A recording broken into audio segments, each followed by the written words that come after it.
controlling themselves or somebody else. The third is caffeine. Now, admittedly, this is nothing too serious here, but caffeine does knock us off sometimes. It can affect you in terms of your sleep cycles and eating cycles and cause nervousness and anxiety by itself. The fourth negative addiction is food.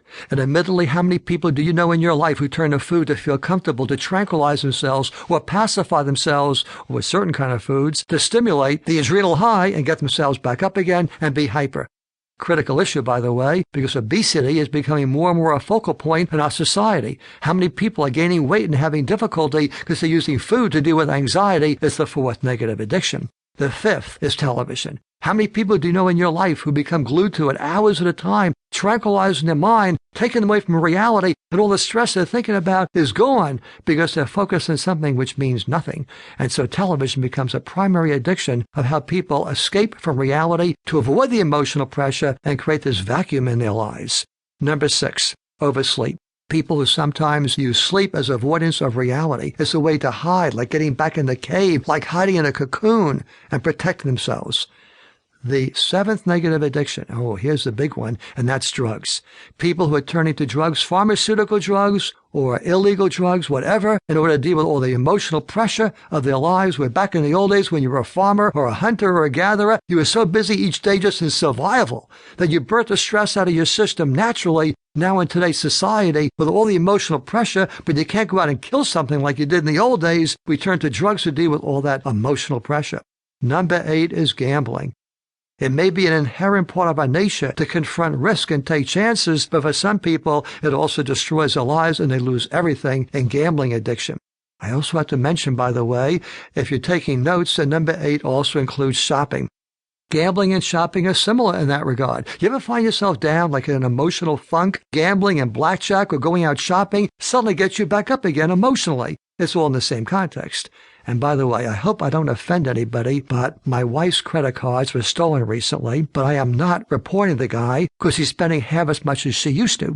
Number 9 is depression. And admittedly, it's one of the most serious problems in our society today. And it's different than the other addictions. Number 9 and 10 is somewhat different, but it's still I want to put in the same category. Number 9 is when we have the conditioned reaction to internalize anxiety. And there are some professions, by the way, who are not allowed by the nature of their business, whether it's dentists or nuns or whatever, to get angry or frustrated. So they keep anxiety inside themselves. And I don't want to get into how serious depression can become, but I do want to say to you that at any given moment, latest research, 15% of our population are so depressed as to be totally unable to operate and completely ineffective. Of the other 85%, a significant percentage, like 3/4 at various times in their lives, also become depressed. So it's a primary issue. We'll discuss the solution in a moment. But next, number 10, rather than keeping the anxiety inside ourselves in depression, we externalize it and dump it on somebody else. And while number 9 has only one word, depression, number 10 has lots of words like anger, hostility, becoming violent, abusive, or abrasive in some regard, and dumping it on somebody else. Now, before I discuss the 4 positive addictions, I've got a couple of critical thoughts for you regarding the 10 negatives. The first, in my opinion, there are only 2 causes of frustration. They're one word each: boredom and burnout. And they're both caused by the same word, and that word is expectations. The higher your expectations, the more demand you place on yourself to succeed, the more challenge you may take on, the more you might be in danger of burnout, overload, in danger of short-circuiting. However, if you don't want any stress and you lower your expectations just to be comfortable, then the danger of boredom.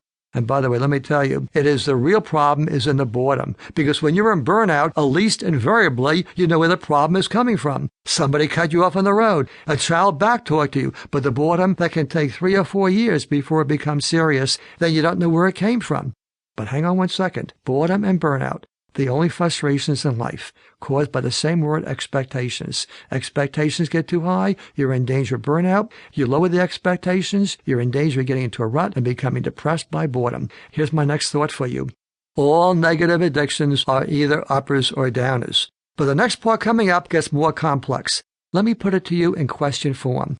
What is the relationship between uppers and downers and boredom and burnout? Here's the first connection. People who hate boredom, who actually enjoy stress. Is there anyone in your life who you know who, when they drive to work in the morning, will start cutting people off on the road just to amuse themselves? Who loves sarcasm?